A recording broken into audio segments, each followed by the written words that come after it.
She was born as a princess of a place called Kharchen. She was very beautiful, very, very beautiful. And, her birth was like when Buddha was born, it was a painless birth and so on. But the father was a bit patriarchal. So as she grew up, then the time came, she went through puberty, and time came for her to get married, and the word of her beauty spread. So all the area chiefs, they were not big kings everywhere, So the chief of that area, the regional chief, he heard about her and he wanted to marry her. She said no. She knew right from the beginning, early age, that there is no marriage like this in her life. She didn't want to get married. She told her father, I don't want to get married. But the father didn't agree. He allowed this regional chief to take her. She didn't want to go. He took her. She ran away. He found her again. He chained her and again took her. Somehow she escaped again.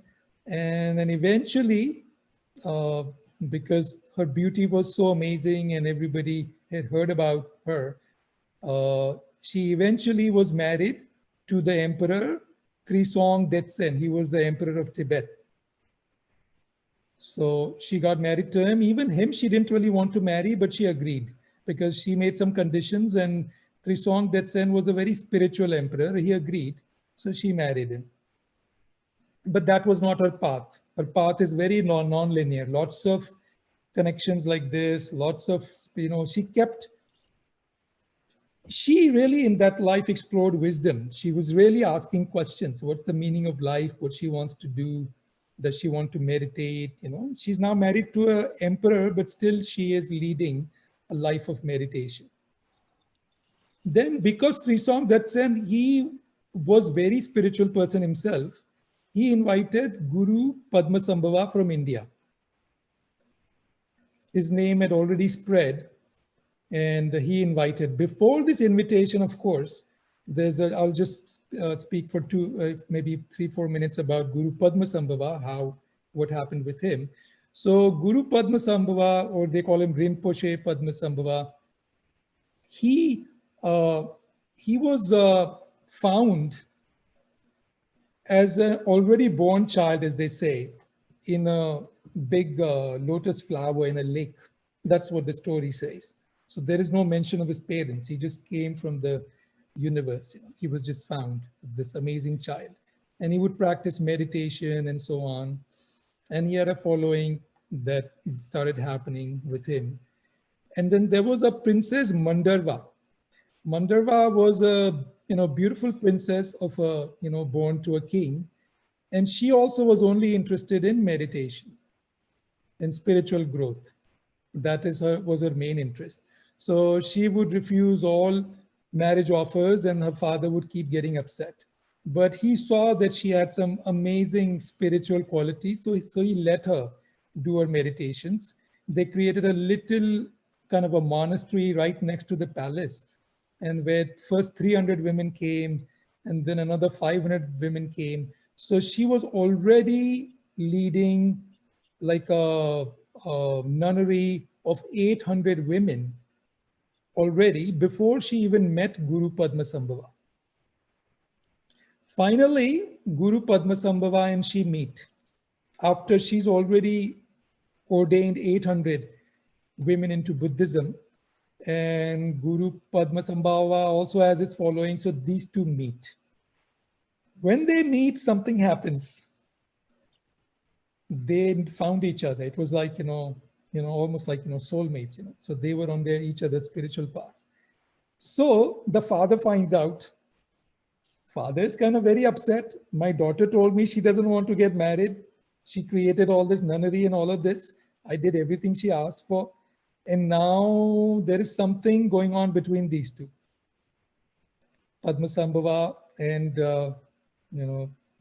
Mandarva, Princess Mandarva. So they are together and he's upset. So he gets so upset, he decides to burn them. He lights the pyre and then he puts them in there and there's a whole fire that burns. The fire burns, and everything finishes, but these two are still alive, and a lake forms around them. Now, Guru Padmasambhava was like the Krishna of Buddhism. Krishna could do all kinds of things, dance on the serpent's hood and all of that. Guru Padmasambhava is like that in Buddhism. Buddha was like more, Gautama Buddha was more serious, his mannerism was a little more serious. We do have laughing Buddha and all that, but that came in Mahayana Buddhism more, laughter, joy and all of that. But Padmasambhava is like a very joyous Buddha. So he was still there, like magic happened, the lake happened. This lake is still exists in Himachal Pradesh. And people go visiting that lake. So when that happened, then the father of Princess Mandarva, he decided, oh my God, these are enlightened beings. So he gets them properly, worshipped and married and all of that. And then they both, with their powers, they both go to Nepal. And in Nepal, there are these caves, which are called Maratika caves. And these caves, both of them did some very advanced tantric initiations and rituals. And in that, both of them became rainbow bodies with those rituals. They attained the highest levels of enlightenment, both of them, him and her. So it's not that he attained his enlightenment on his own. It happened together with Princess Mandarva. They both got enlightened together in the same place. Of course, once you're that enlightened, then sometimes you'll stay together. Other times, you go on your paths because you have to enlighten other people. So then they went on their own journeys, and then Guru Padmasambhava went to Tibet, and where he knew from his enlightenment, he was inviting Saraswati. Why? Because she had the skills to scribe, to write. She's the writer. She writes all wisdom. So he knew he probably could not do all that writing. So he invited her again and again, and she was born as Yeshe. So our story of Yeshe Tsogyal was going, where now this person, the Trisong Detsen of Tibet, invites Guru Padmasambhava to Tibet. So he goes to Tibet. There, Guru Padmasambhava finds this connection with Yeshe. He is the one, she is the Saraswati he's been waiting for. So there's a communication that happens, and then the king agrees, emperor agrees, yes, your disciple can go with you. So then Yeshe goes with Guru Padmasambhava, and they together, she learns a lot from him because he's fully enlightened. It's her path also to get fully enlightened. So he gives her all the initiations, and then they also do some tantric practices, and then she gets fully enlightened. So she was a fully enlightened female Buddha. And then in Buddhism, unlike other religions where, because we are falling into this contrast, into Kali Yuga and all of that. So what happens is, if you put the wisdom out too soon, then the kings and the emperors, they want to be the highest. They want to be like gods. They take that wisdom and then they destroy it. This happened to the Bible. King Herod didn't like it, and Constantine didn't like it. Nobody likes all this, something that's bigger than them. So they made the Bible very simple. They burnt most of the Bibles. They only kept 4 versions of the Bible. So they destroy scriptures. That tendency was there in Tibet also. But in Tibet, they found a way. These enlightened masters, they found a way to hide their scriptures until the scriptures were ready to be read. So Yeshe Tsogyal took a lot of the wisdom, the teachings of Guru Padmasambhava and her own teachings, and she hid them. They hide them in different ways.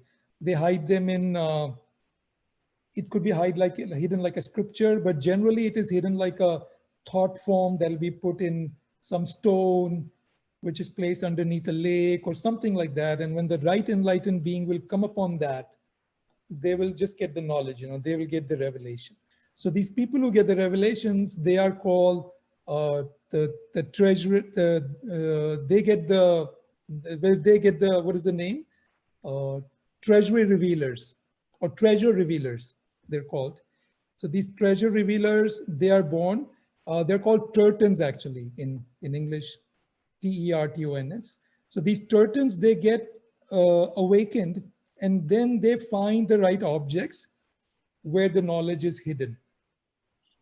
And then these scriptures get written. So there's a lot of writings in this part of Tibetan Buddhism, which is the Vajrayana Buddhism, which is still in Tibet, which is still not come out.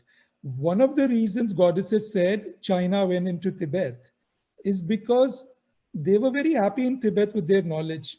And Tibet is quite an enlightened place. This knowledge had to come out. If it had to come out, it had to find a reason. So China went into Tibet. So all these Tibetan masters went to India and America and everywhere. And many of them, lamas got even, they decided to be reborn in America and India. So suddenly all this knowledge is spreading now. There are lots of books that have come out with Yeshe, with Tibetan Buddhism in the recent times. This is all the wisdom. Most of it is the wisdom of Yeshe Tsogyal. And it's even coming out now. So all of these Tertons who found these, discovered these treasures, these wisdoms, they discovered them at the right time. Because in those scriptures, they would also write who will discover this, and then that Lama would be born, and then they would discover it, and that's how they kept getting written.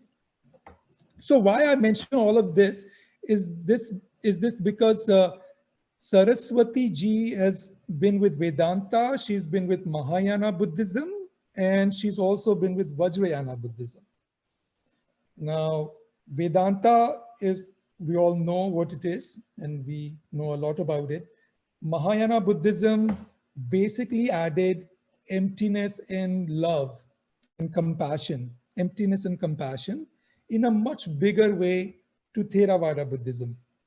So Theravada Buddhism was practices, discipline, just sitting, meditating, but just this spontaneous opening of the heart, and then this insight-based meditations, where you debate, where you question, and then opening of the heart, where you can get spontaneous enlightenment like Zen.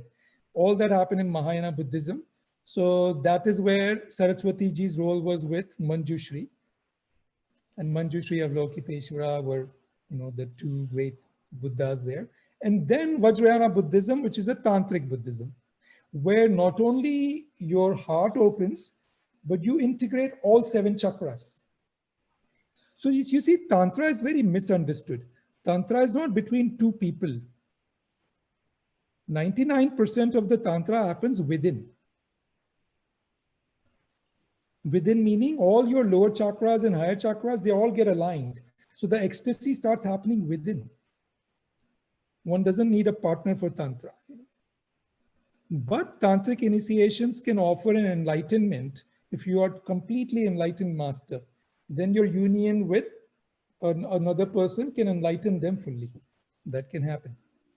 But that's not how it is being used in the Western countries. It is not being used in a spiritual way like how it is, experienced in Vajrayana Buddhism. But that's the future of humanity, because goddesses say this Vajrayana Buddhism is going to unfold like a bigger way. Not that Buddhism, but our path is going to go in that direction where you go, all chakras get aligned and open together. So you start having experiences within. The ecstasy starts happening within. And that happens by totally accepting all of oneself, all of your shadow. That Aham Prema song, love every part of you. There is no lower, there is no higher. When you eat some food, you eat with such delight that it's your last meal.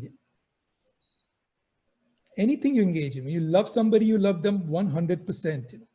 So in a way, it comes back to the same message of now that Indrani ji was talking about, and that present moment now, that everybody talks about, but in a very deep way, in a way that we meditate also on our breath and everything. But everything we do is like a moment of meditation. That's Tantra. It is not just a 1-hour practice of breath, but everything we do. The earth we walk upon, the flower that we see, everything that we do is done with a sense of divinity, with a sense of connection. That is Tantra, joining everything. So joining the lower and the higher, there is nothing else that remains. After you adapt in Tantra, there's nothing such as negative or lower, because everything has become bliss-filled, everything has become light. And so that way is the future, because that way is a quicker way in a way, and that way is something that we are ready for now. So how to, if the children are raised in that way, where, okay, let us take an example, how we raise children and how can we be raising the children. So right now what happens, parents get busy, both of them have jobs, maybe one parent has job and one parent is at home, and they're taking care of the child. Generally, they give attention to the child when the child is 2 years, 3 years old, when the child is having a problem. Child starts, crying something, okay, child needs food, When the child is simply watching with an amazing awareness, just looking at you in silence, we don't know how to be with the child in those types. So can we, suppose you have a 4-year-old and you go for a walk. Now you are sort of, let's say you have an awareness, you're a little bit enlightened, and you can see that the child is having an awareness, which means child is really feeling the connection with everything. And you're sitting on a bench. If you're not very aware, you'll ignore that moment. But if you're aware, you will hold the hand of the child and just look in the eyes and acknowledge that oneness that the child is experiencing. You'll both smile at each other and you'll just keep experiencing that. But parents don't do that. Parents will typically wait till child is having some problem and then give a lot of attention. So the children get used to only getting attention, only getting love when they have a problem, right? So slowly those moments, which were very beautiful, blissful moments, get de-emphasized because parents don't even see them when the children are having those experiences. But if parents could feel that the child is having such an amazing experience, this is what meditation experiences are, then they would encourage that. They would hold the child's hand. So this is called the nurtured heart approach. There's an approach in America based on how to raise children using this. Give them attention when they are silent, when they're having, when they're connected, emphasize that. When they're having too many, they're doing too much drama and all of that, keep a watchful eye, but don't pay too much attention on that. Whatever you'll pay attention to will grow. So if you start paying attention to them when they're having these beautiful, blissful moments, they will grow more in their lives. And as they grow more in their lives, then as they are growing into teenage and adult years, they'll remember those. It's all remembering those childhood moments of bliss and joy and unconditional love. And if you can stay with those and make them grow more and more, enlightenment might just be just a flowering, a blossoming with this Vajrayana type paths, with these goddess paths. Because everything is given that reverence, every moment, every tree, you live like that. And if you start living like that, then enlightenment can be a very different experience. It is not that it requires one to do deep tapasya and all of that. It can just be a natural flowering. So there's that wisdom that is coming now about this natural enlightenment, which is with joy, which is with love, which is with, just living with intensity. We don't live with intensity. We live in the head, so we don't live with intensity. The body is absent. The soul is absent. Just the mind is going on and on and on. Mind only works for just one need, survival.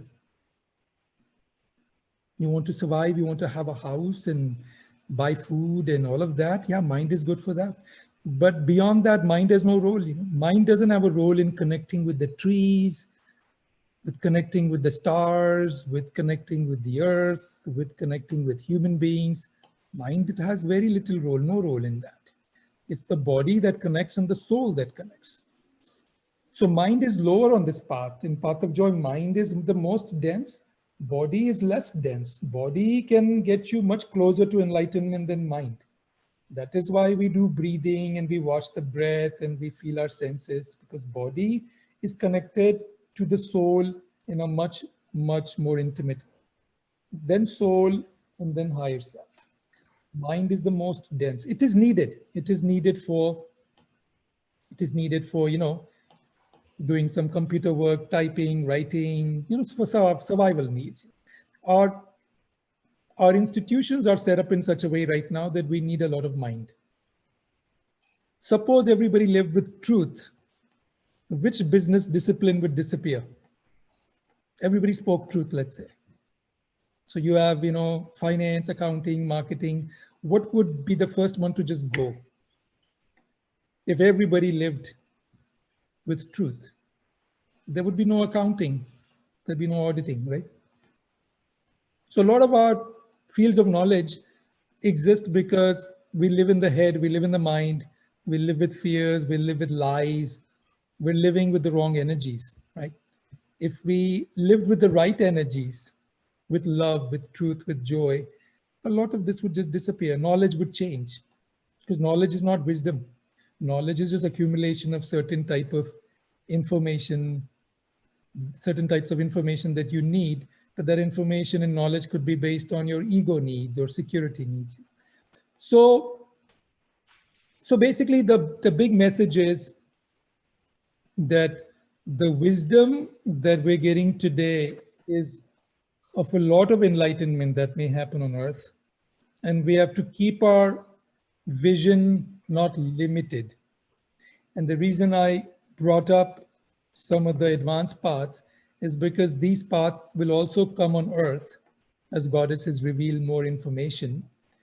And we can directly access a lot of openings, and a lot can happen with the newer generation who are already coming with that, to be on that path. So keep your sight open to the sky as an infinite sky, anything is attainable at this time. It's a very, very special time. So that's all I want to say about,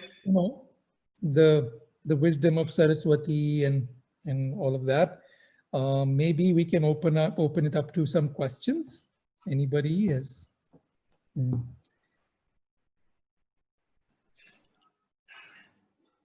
That was really, really wonderful session, sir. Like, starting from Aham Prema and then meditation, healing inner child was extremely good. As if, I'm just living the moments and I'm clearing up all the things as you are guiding. Thank you. Thank you. Thank you so much. So we have received few questions from our viewers. So many people are asking, when is your next book is coming? Yes, I wish it was coming sooner, but it's still about, I think, 8 months or 12 months away. It's this book took so many years, so I'm like, this next book should come a little faster. But what ends up happening is a little busyness of life gets in the way, So, but it's coming. It's every day I'm writing. So every day I'm writing. It's coming about. Parvati ji's book is very interesting because it's coming all about energies. So this book was more about wisdom and stories. The next book is about energies. Wow. A lot of body processes, a lot of, the dimensions and we as energy beings, and even some information about the role of Lord Shiva and, how long he's been here, things like that, what was his role versus Lord Vishnu's role, how they all came together to do this. So some interesting stuff is coming. And Parvati ji created her first women's circle. When she meditated, she got enlightened. I'll give you little tidbits. So Parvati ji, after Lord Shiva destroys Kama, who's the one who disturbs his silence, to try to get his attention, because Parvati ji is in love with him and she wants to marry Lord Shiva. So after he is incinerated by Lord Shiva, Parvati is very distraught. What happened, So she goes away. She goes away for 6 years. And there she practices with a group of women. And there she does many kinds of processes. all kinds of, because she's seen Lord Shiva, just staying like this, and she does a lot of tapas, this, that, but she's surrounded with some women, which helps because that creates a container to stay on the right, path. And so she did, many different things, and she gets fully enlightened. Mm. So after she gets fully enlightened, then she again sends those arrows. But now she has the power to send it herself. She sends it to Lord Shiva, who's still meditating. So now he experiences these, vibrations of great bliss coming to him from Goddess Parvati. So he instantly recognizes, oh, this is that girl who had come, Parvati. He instantly recognizes, of course. So he's awakened, and then she comes to him. So of course, he had chosen, Lord Shiva had chosen to drop a little bit below his full enlightenment to be able to be like a protector for Earth, because he had to manifest in physicality. So then he had been protecting the Earth from, Earth had to be created ready for, so he's been here for many thousands of years. So basically his role was protecting the Earth. And then you get so used to just protecting and just being there that you don't open your eyes. And the energy is so strong that if somebody makes you open the eye, then he doesn't mean to, but the energy is like the energies of universes, So just, one streak going out will just incinerate anybody. But he didn't mean to, but if you disturb him, the energy will go out, That's why people say don't go very close to shamans in South America. Shamans also, what they do is, Lord Shiva and shamans, what they do is they make their lower chakras dormant. Little karma gets there, which allows them to stay tethered to the earth.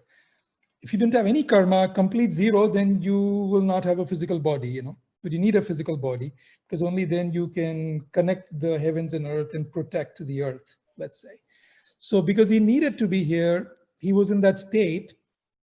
But then his time was coming where many other divine beings were coming. So it was not that he had to only himself protect the earth. So then Parvati ji comes, she sends this, and then she comes to him, and all these conversations that happen between them, a lot of them Parvati ji is asking Lord Shiva, what happened to this and what is that, She's fully enlightened. She's asking them in the way that, when you ask a question, that enlightens you also. Yeah. Like right now, I'll do an experiment. Let's say we are discussing love, right? So I make you close your eyes and I make you ask, what is love? So imagine the person you love the most. You love the most, this person. But then keep asking, what is love? Keep imagining the person you love the most and keep asking, what is love? If you keep asking that question, suddenly you'll realize that your love has some fear attached to it, that your love has some other attachments to it. Maybe you had some expectations from this very loved one. They didn't fulfill the expectation. Suddenly you'll realize when you ask, what is love? Oh my God, I'm holding some anger against them. And then you let that go, So asking questions which Parvati ji would ask Lord Shiva is a great way for enlightenment.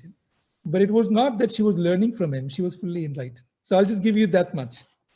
And then it's coming, more is coming later in the book. That is a great start. Like, I'm sure now viewers can't wait to receive your book. Yeah, that's really wonderful. Thank you. And one master asked, like, they went and then they saw your profile and then, came to know that you are forming the Devi circles. Yes. So they want to know that Devi circles you are forming in India and as well as other countries, they heard, and they want to know more about it and how they become part of that Devi circle. So beautiful, very good question, timely question, because this is, every time I speak to goddesses, they're like, do it, like these circles have to come now. So I meditated, got guidance, and we have 7 processes now, which will be done once a day for 7 days, only for 1 hour. And then again, repeat for 7 days, the same processes, and again, 7 days, 21 days. So that 21 days plus doing some, what we call Devi Kriya and Anapanasati breath, if they practice every day for another 20 days, a 40-day program that will give them enough skills to become a circle leader. So what are these processes?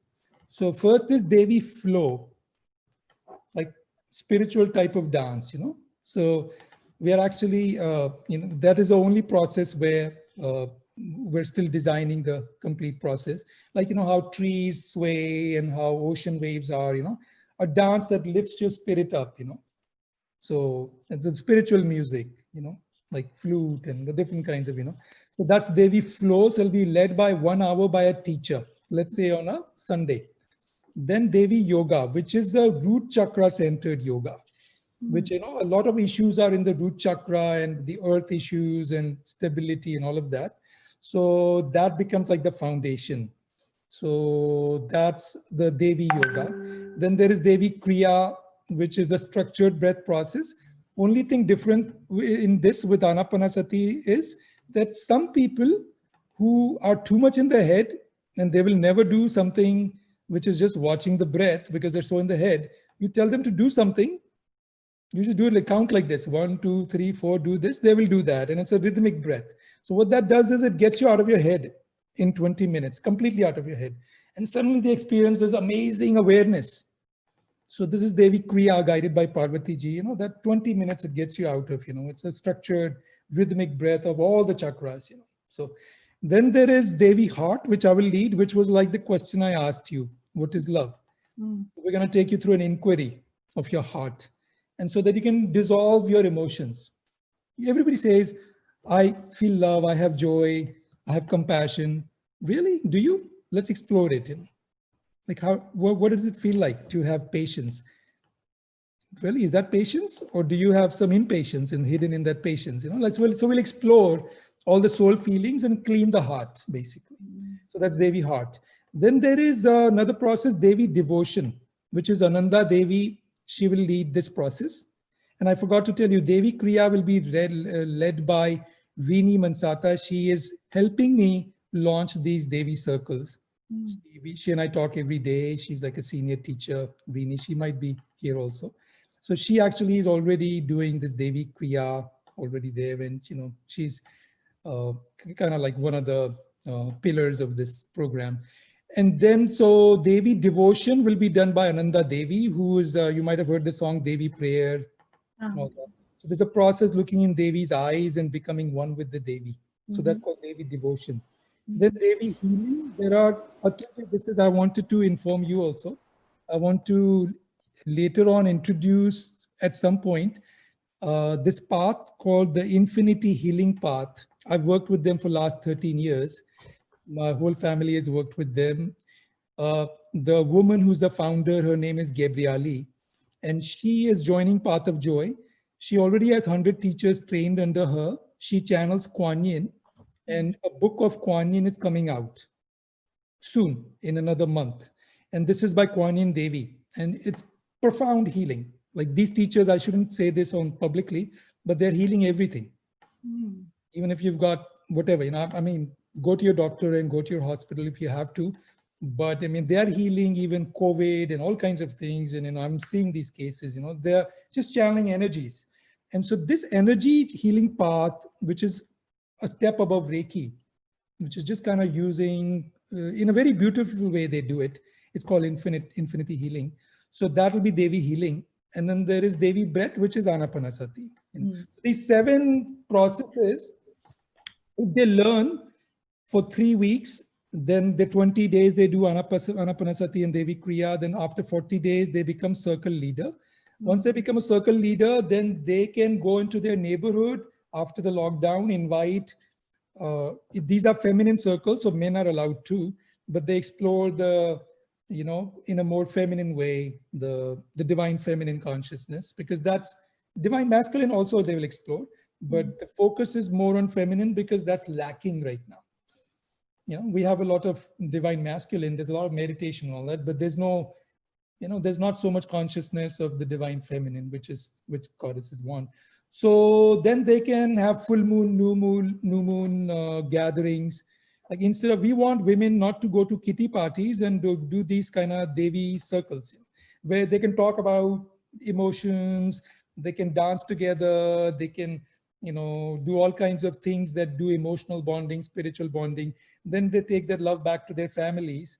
And if that spreads all over India, the goddess vision is that women coming together in groups in a spiritual, emotional way is going to change the country.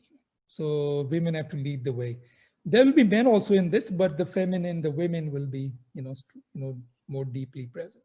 So that's the whole program. We'll be launching it at some point in 2 months with some videos and some teachers. There are some world-class teachers in this, Ananda Devi and a great yoga teacher, and so Gabriali, who's got a path, so all, and then I'm hoping Patriji PSSM will help a lot. We would like to have a lot of Devi circles in PSSM, and so because it's so connected, I feel we're like completely a lot of integration. I feel with the energies, with the programs you do about divine feminine, and so that's the message about Devi circles. Yeah.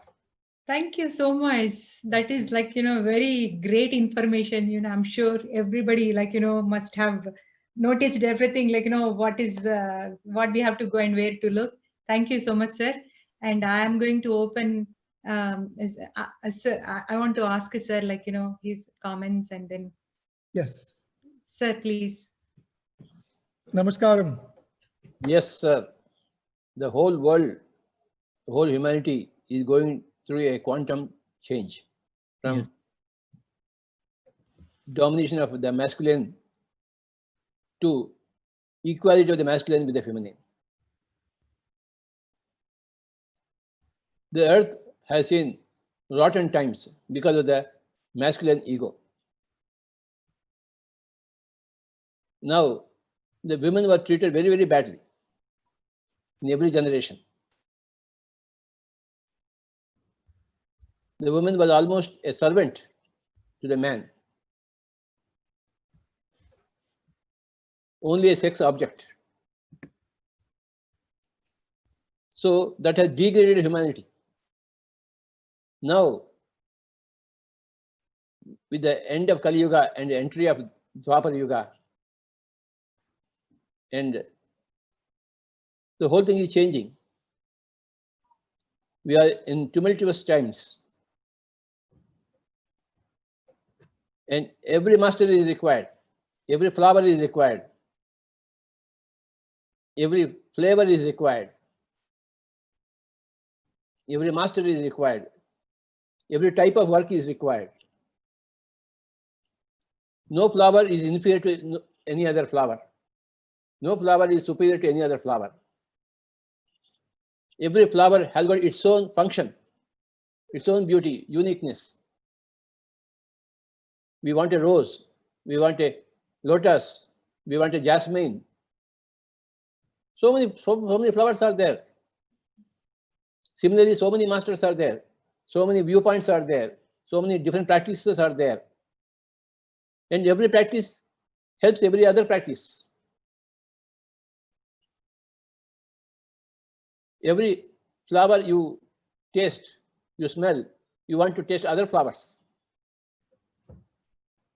Every vegetable that you eat, you want to eat other vegetables. Any new vegetable with you? New taste with you? Show me a new vegetable. Oh, I never ate this vegetable. How can I eat this vegetable? I never saw this kind of flower. Let me see the flower. How can I raise that flower in my own garden? So there is a great integration happening all over the world, where all the masters are welcomed by all other masters. We were so very happy to see Ananda Karnish ji in our annual Jnana Mahachakram in Kartal. It was beyond my wildest imagination that I could even see him. When I first read Thousand Years of Joy, I don't know who this Ananda Karnish is, somewhere in the heavens. But suddenly I find him in Kartal. And it was such a great joy for us to receive Ananda Karnish ji. So, and again today, my goodness, what new information he gave us about Saraswati's incarnations. So much is beyond our personal knowledge.